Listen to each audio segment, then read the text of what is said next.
So how is it that we resolve disputes through litigation? Well, litigation differs throughout the world.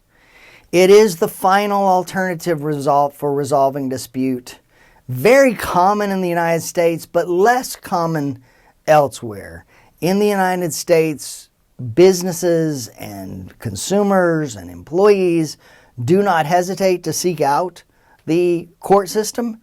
In other countries, there's a much greater reluctance to use the court system in order to resolve dispute. Now, one key difference that you'll find in the United States as opposed to most of the rest of the world is judges in the United States are meant to be very neutral. They're meant to be like a baseball umpire, and the person is there to call the balls and the strikes. Elsewhere, the judge takes a very active role. The judge takes an active role in the process. And we talked a little bit about this when we were talking about civil law procedure. Discovery process, again, varies by country, meaning the rules for obtaining evidence are going to be limited in a civil law country, very limited in an Islamic law country, and even in most common law countries, going to be limited to matters that are less than what are available in the United States. So litigation, highly different throughout the world. Now again, I said there are two big issues that are at play whenever an international dispute arises, even more important in the litigation context, and that is the idea of choice of forum. Where is the case going to be heard? And the application of the law. What law will apply to this particular dispute? Now, courts will generally respect the choices that are made in the contract. Courts have examined the realities of the international marketplace, and they recognize the importance of reducing uncertainty in international contracts. So even if we are going to opt for litigation of our disputes, we can still choose the appropriate forum. We can choose where the case will be heard. We can also choose which law will apply, what state's law will apply. And as we discussed in our last lecture, parties can choose a private dispute resolution method as well, and a court will enforce whatever that arbitration award is. Now, what issues are involved in this question of forum, the place it's going to be heard? Well, first of all, we have to take on the topic of jurisdiction. And jurisdiction is probably the most important and powerful concept in the law, because jurisdiction refers to the power of a court to hear and decide a case. That if a court does not have jurisdiction over a dispute, or the court doesn't have jurisdiction over these parties, then anything that the court does is a nullity, meaning without jurisdiction, the court has no ability to act. So jurisdiction, I say it can have multiple meanings because it can apply to jurisdiction over the parties or jurisdiction over the subject matter. And jurisdiction in general is the power of a court to hear and decide a case. A court without jurisdiction has no power over the parties or over the subject matter. So there are these two aspects to the concept of jurisdiction. The first is subject matter jurisdiction. Every court, when it is created, is given certain matters that it can hear. So, for instance, in a typical state court system, at the bottom of the chart of courts, we have things that are essentially small claims courts. In Texas, we call them Justice of the Peace courts. But in any event, the Justice of the Peace Court can hear matters only involving disputes of less than $10,000. That is their subject matter jurisdiction. If the dispute is more than that, it cannot be heard by the Justice of the Peace Court, by the small claims court. Other, for instance, county courts may have jurisdiction up to $100,000 or $200,000. or it may have unlimited jurisdiction over disputes. But then again, we have special courts, courts that are essentially things like family matter courts that can only hear divorces or adoptions. There are courts, probate courts, that only hear matters arising out of a will or an estate or a trust.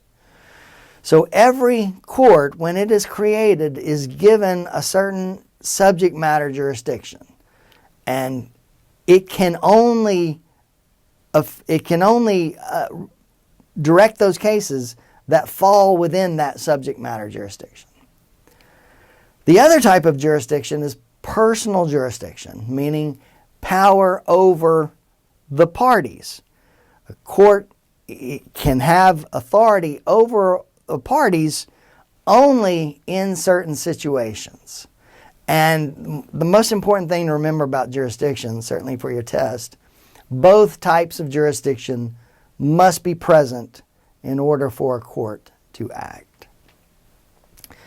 So subject matter jurisdiction. A court must have jurisdiction over the type of dispute. And subject matter jurisdiction refers to the court's authority to hear a certain type of legal matter. When a court's created by the state, it is given authority to decide certain types of disputes. And that court can only hear those disputes that are within its power, within its subject matter jurisdiction.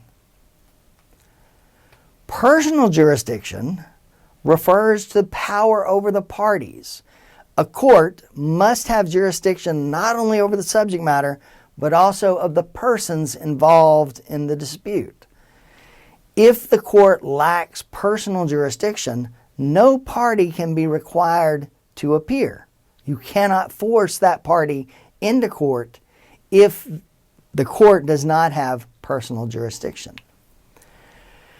Now, we call this type of jurisdiction in personam jurisdiction, personal jurisdiction. How do we determine in the United States whether a court has jurisdiction, personal jurisdiction or not? We look to the question of minimum contacts.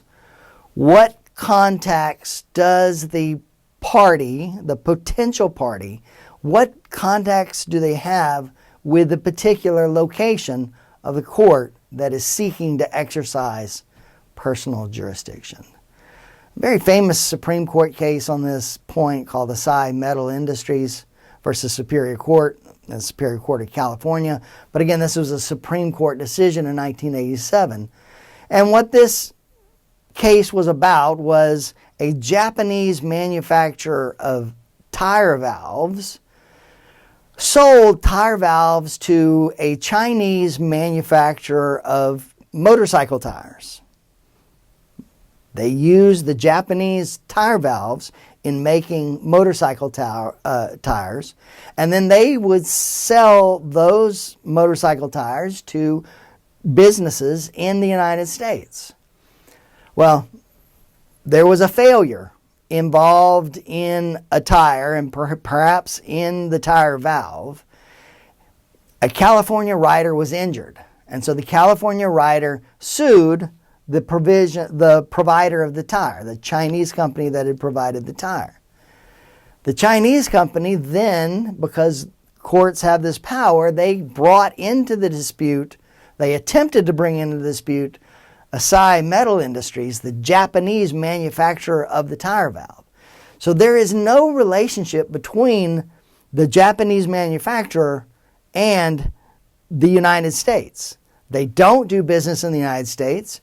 They sold the tire valve to a company in China, and so the idea that they are now going to be forced into court in California, they fight back against this. Now, at the trial court level and the appellate court level, the California court, sided with the plaintiff, which is to say, yes, bring the Japanese party in, under the theory that when they sold that tire valve, that opened them up to jurisdiction wherever that tire valve became subject matter to the court. So You cannot simply rely on the fact that you sold this to a Chinese manufacturer. You must anticipate being brought into court anywhere in the world where that tire made by the Chinese manufacturer may have failed. Now, this got to the Supreme Court level, and the Supreme Court sided with Asahi, saying that there were not minimum contacts between the Japanese the Japanese valve manufacturing company and the rider in the United States who suffered injury. That the claims that the rider had were only against the Chinese company. The Chinese company may have had claims against the Japanese company, but they could not bring those claims in an American court. So it's a classic case of international disputes being very complicated, where a product made in one state is then sold to another buyer in another state who then resells the goods to a third state. Now, in the Asahi case, the court created essentially a 5-factor test to determine if a court can assert jurisdiction over a foreign defendant. And we start with the idea of what is the burden on the defendant? What problems does this create for the defendant? Having to come into a foreign court, having to defend a dispute in a foreign language, having to retain attorneys in that foreign country. And then they also look at what are the interests of the forum state, meaning in the United States, which state has the greatest interest in the resolution of this dispute? Is it California, or is it China or Japan? Why does the plaintiff want to litigate the matter in one particular state? We have to recognize the plaintiff's interest as well. We look to see, does it serve efficiency? Is it efficient? If we allow jurisdiction, does it serve our interstate policy interest and all? So again, this is a very complicated area of the law, and there's no clear-cut answer.